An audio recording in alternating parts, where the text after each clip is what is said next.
Semaine après semaine, Éric Zemmour gagne du terrain dans les sondages. Éric Zemmour. Éric Zemmour. Éric Zemmour. Éric Zemmour. Éric Zemmour. Éric Zemmour. Tous les commentateurs en parlent. Il fait la une de tous les journaux. Et depuis qu'il a quitté CNews, il n'a jamais été aussi présent dans les médias. L'hypothèse de la candidature d'Éric Zemmour à la présidentielle est de plus en plus plausible. Lui s'en défend. Dit hésiter à se présenter. Qu'il y réfléchit. Mais en même temps, il s'y prépare. Il forme une équipe, il s'entoure, il cherche des soutiens financiers, politiques et des signatures. Lui qui était absent des réseaux sociaux, s'est créé des comptes Instagram, Facebook et Twitter. Des affiches de lui ont été collées dans plusieurs villes par des soutiens, bref, la campagne Zemmour est déjà en marche. Ses intentions de vote ne cessent d'augmenter pour passer de 5% en juillet à 13% aujourd'hui. Il organise un Tour de France censé être une tournée pour la promotion de son livre, nommé subtilement « La France n'a pas dit son dernier mot », et déjà vendu à près de 200 000 exemplaires. Sa tournée de promotion a elle aussi été nommée avec subtilité, à la rencontre des Français. Et les vidéos de ces rencontres ont davantage l'allure de clips de campagne que de rencontres littéraires. Il est temps donc de s'attarder un peu sur cette hypothèse Zemmour. Nous allons dans un premier temps revenir rapidement sur son nouveau livre pour ensuite analyser la candidature de Zemmour, son programme, ses points forts et ses faiblesses, et enfin répondre à l'ultime question: Éric Zemmour a-t-il ses chances de remporter la présidentielle? Nous allons aborder ces questions de façon froide, sans anathème ou adulation, sans morale ou sentiment, mais simplement de façon raisonnée, en laissant les convictions et les questions de bien ou de mal de côté. C'est ce que nous allons faire pour tous les candidats que nous traiterons dans ces vidéos, car ce que nous voulons, c'est comprendre et analyser, en mêlant le moins possible les émotions à la raison. Contrairement à ce que l'on pourrait penser en lisant le titre, La France n'a pas dit son dernier mot n'est pas un programme politique.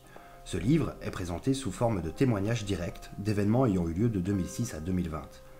Il peut s'agir de réactions aux attentats de Charlie, de réactions aux événements sportifs ou culturels, mais il s'agit surtout de dévoiler certaines conversations intimes lors de dîners mondains, parfois secrets, dans tel ou tel restaurant parisien.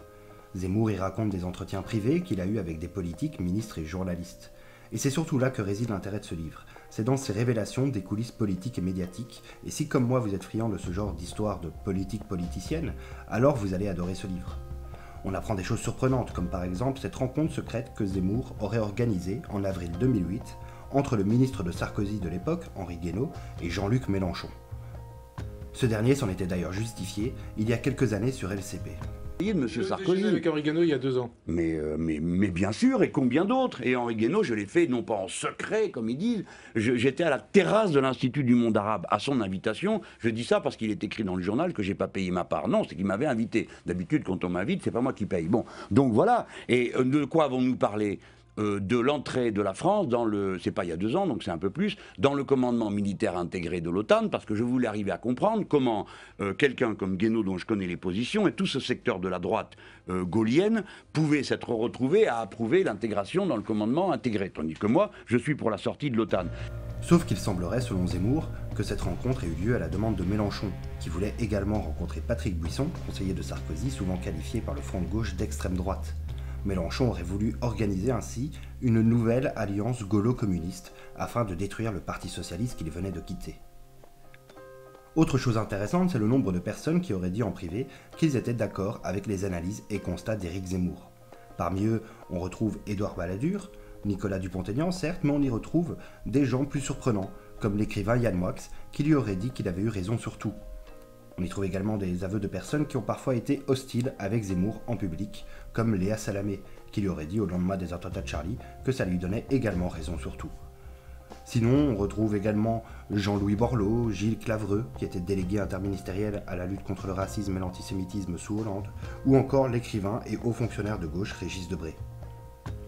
Bien sûr, tous ces aveux sont à prendre au conditionnel, car on peut douter que ces personnes admettent en public avoir bel et bien dit cela. Mais l'intérêt de ce livre réside principalement là-dedans, dans la découverte de ces conversations intimes, ces dîners privés, et dans les altercations qui ont pu avoir lieu dans les coulisses des débats médiatiques et des bureaux de chaînes d'infos. Si vous vouliez connaître plus de détails sur le possible programme d'Éric Zemmour, vous serez assez déçu par le livre qui ne le mentionne que dans 6 pages sur 300. Il en parle un peu dans la conclusion et dans une rencontre avec Xavier Bertrand, qui lui aurait demandé ce qu'il proposerait en matière d'immigration. Mais on va néanmoins essayer de résumer ce qui serait le programme d'Éric Zemmour pour la présidentielle. Zemmour présente ses priorités sous la forme de 5 I. à savoir identité, immigration, indépendance, instruction et industrie. Le point le plus détaillé, sans surprise, est celui de l'immigration. Pour Zemmour, l'objectif est d'arrêter le flux migratoire à l'aide de plusieurs mesures comme la suppression du regroupement familial, celle du droit du sol et l'encadrement strict du droit d'asile. Il veut rétablir la double peine et supprimer la double nationalité pour les délinquants afin de faciliter leur expulsion.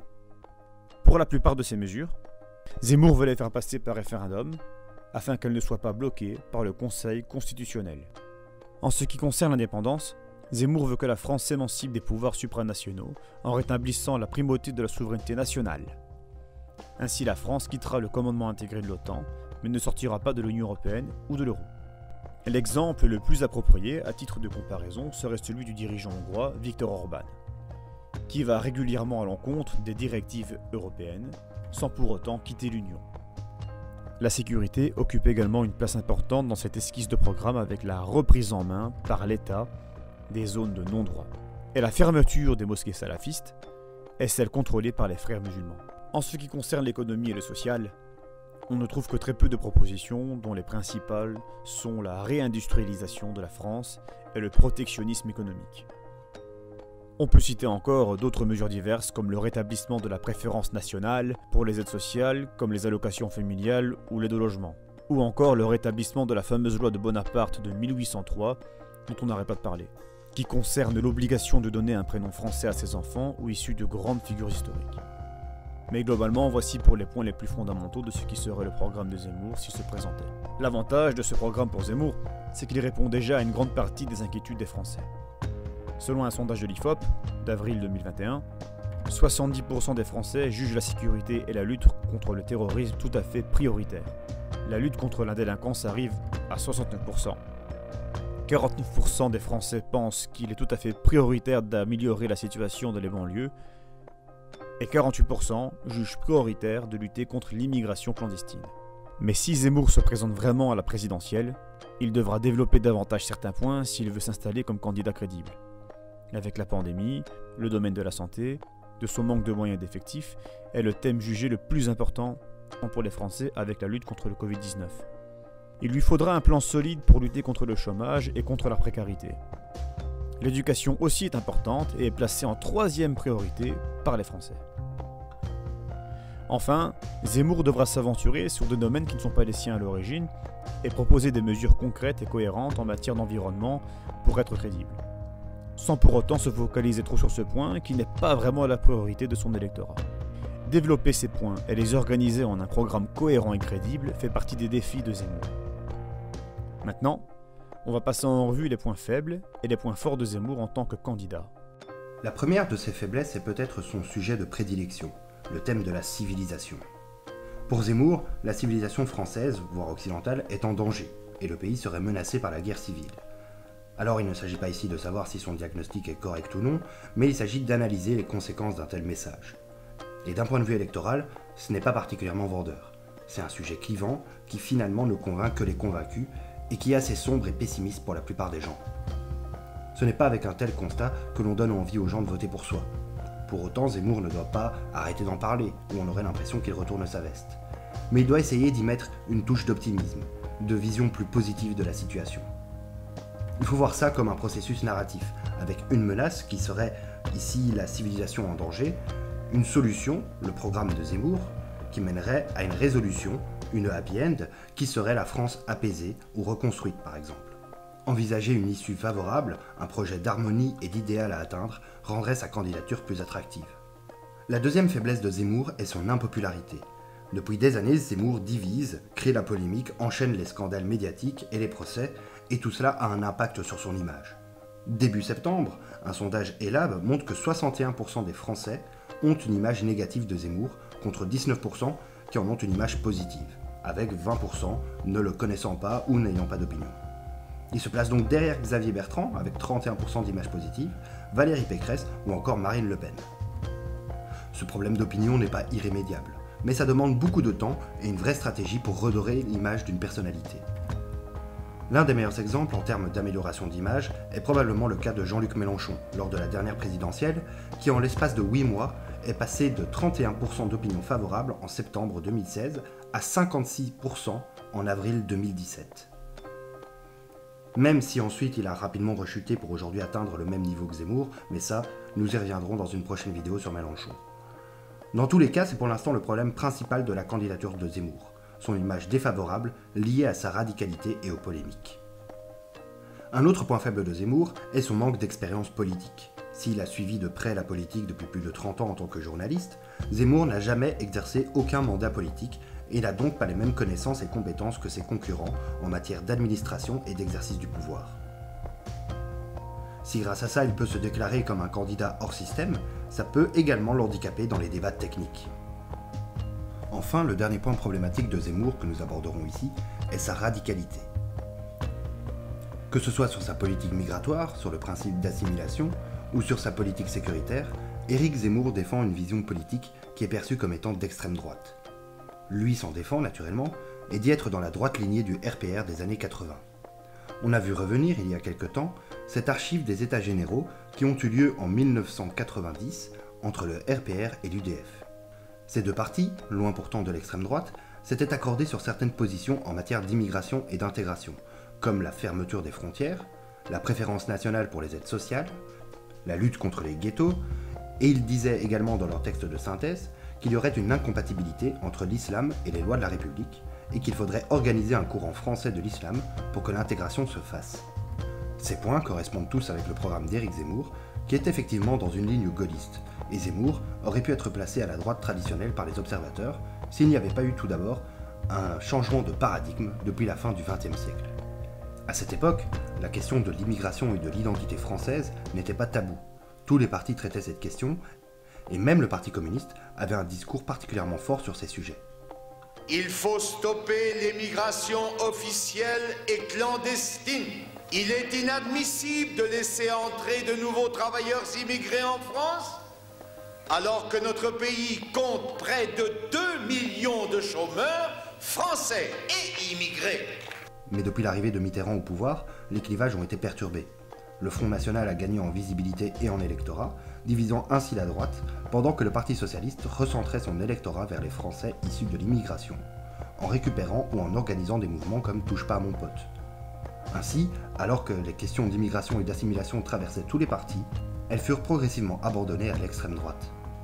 Mais il n'y a pas encore si longtemps que ça, en 2007, la campagne de Sarkozy était axée sur ces points-là, auxquels s'ajoutait la sécurité, avec une sémantique parfois violente, sans pour autant atteindre le même niveau que le RPR. Le terme nettoyer au Karcher est un terme qui s'impose. Parce qu'il faut nettoyer cela. Vous en avez assez, hein? Vous avez assez de cette bande de racailles. On va vous en débarrasser.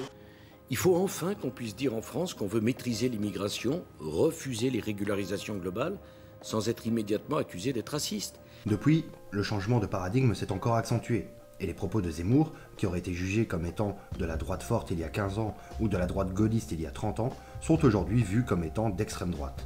Et les questions de civilisation en danger n'aident pas à donner une image apaisée d'Éric Zemmour. En ce qui concerne les points forts d'Éric Zemmour pour la présidentielle, il y a en premier lieu sa cohérence, et tout d'abord sa cohérence à travers le temps. On a beau parfois entendre que Zemmour se serait radicalisé depuis quelques années, on remarque pourtant qu'il tenait à peu près le même discours dès 2003 quand il entre à iTélé, l'ancêtre de CNews. De même en 2006, quand il devient chroniqueur à On n'est pas couché sur France 2. La vraie différence, c'est qu'à l'époque, quand il parlait des prénoms français ou de l'assimilation, les invités autour de lui riaient et levaient les yeux au ciel. Aujourd'hui, ils ont plus tendance à s'insurger. Les réactions changent, mais le discours reste toujours similaire. Ensuite, il y a une cohérence idéologique chez Zemmour. C'est quelqu'un qui a une matrice idéologique, qui analyse la société à travers ce prisme et qui a une pensée cohérente dans ses analyses, au risque justement de ne plus réfléchir en dehors de cette même zone idéologique. Quand par exemple il assimile la délinquance à un djihadisme du pauvre, mu par l'islam et par le conflit civilisationnel, on sent que son logiciel atteint ses limites, et qu'il y a une volonté de mettre des faits dans des cases qui ne sont pas forcément appropriées. Il y a donc parfois un risque de frôler l'absurde. Son deuxième point fort, lui aussi à double tranchant, est son absence de langue de bois. S'il y a bien une chose qu'on ne peut pas reprocher à Zemmour, c'est de ne pas dire ce qu'il pense, au risque justement qu'on lui reproche de dire ce qu'il pense.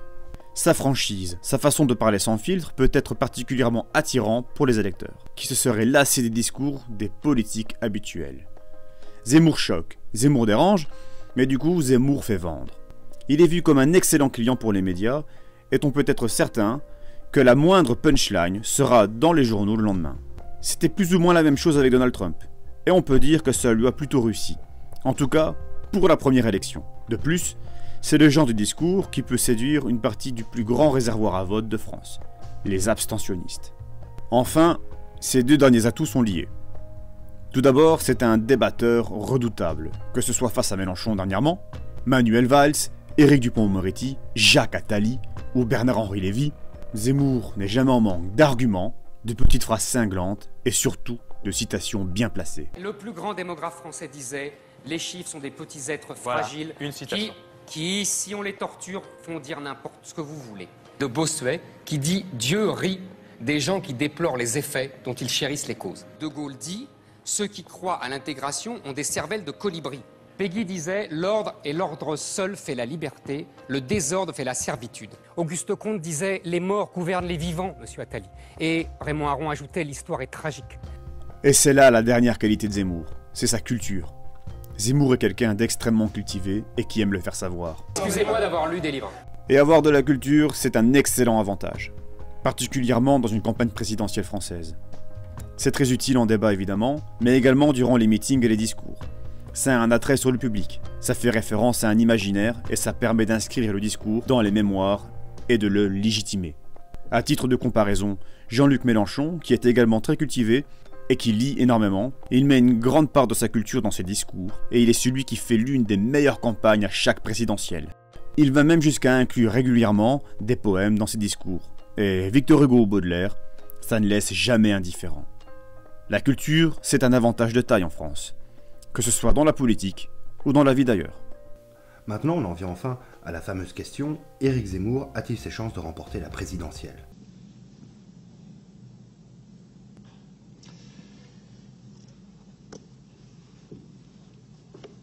Moi, je pense que... C'est compliqué. Zemmour part avec un potentiel électoral assez restreint, qui varie aux alentours des 19%. Il peut dépasser ce seuil, ou même rester en dessous, et accéder au second tour. Ça a été le cas de Chirac et de Le Pen en 2002, qui sont arrivés en tête avec respectivement 19 et 16% des voix. En vérité, il y a deux stratégies principales envisageables. La première est de se présenter comme l'anti-Macron. Pour Zemmour, Macron est le représentant de l'alliance des bourgeoisies de gauche et de droite favorables à la mondialisation. A l'inverse, Zemmour avait déjà mentionné que lui voulait rassembler les souverainistes et les populistes de droite et de gauche. En ce qui concerne ceux de droite, c'est assez réalisable, mais s'il veut dépasser son camp, il faut qu'il propose des mesures concrètes qui pourraient ramener cette gauche. Il faut des points importants sur l'économie, le social, des mesures pour le chômage, pour les services publics, pour les salaires, et pourquoi pas même pour la régulation de la finance. Cette première stratégie n'est pas forcément incompatible avec la seconde, qui serait une alliance des droites. Pour l'instant, la droite d'opposition compte plus ou moins 4 candidats principaux. Xavier Bertrand, qui se lance en solo, le candidat des Républicains, qui devrait être désigné en décembre, Nicolas Dupont-Aignan et Marine Le Pen. C'est fort peu probable, voire tout simplement impossible, que tous ces candidats acceptent de se rassembler autour de Zemmour. En revanche, ce qui est possible pour lui, c'est de siphonner leur électorat. Après le débat de second tour de 2017 et le ratage total de Marine Le Pen, un fait a choqué les analystes politiques. Le seuil électoral de Le Pen n'avait pas bougé. Là où elle emportait 21,3% des voix au premier tour, rien n'a changé 6 mois plus tard, où les sondages lui donnaient 21,5% d'intention de vote. Pourtant, ce débat a été terrible pour elle. Elle a été littéralement ridiculisée face à Macron et ça aurait dû avoir un impact sur son électorat. Mais il n'en fut rien. C'est probablement parce que les gens ne votent pas Marine Le Pen pour Marine Le Pen. Ce n'est pas sa personnalité qui séduit, ni ses capacités, mais bien ce qu'elle représente pour cet électorat, qui la voit comme la seule alternative à droite. Et c'est là que Zemmour peut s'imposer.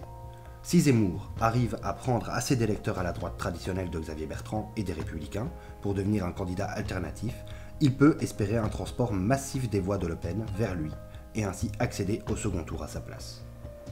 C'est une possibilité, c'est difficile à réaliser, mais c'est envisageable. Enfin, un dernier problème est que la hausse significative dans les sondages de Zemmour et sa large couverture médiatique arrivent trop tôt dans la campagne présidentielle. Ça l'installe certes dans les candidats potentiels, mais ça a le risque d'épuiser sa couverture médiatique et de lasser plus rapidement les électeurs. Alors est-ce qu'Éric Zemmour a ses chances de gagner l'élection présidentielle? Disons qu'il a autant de chances que Macron en octobre 2016. Quasiment aucune donc, et tout dépendra de la campagne qui, en France, peut tout changer.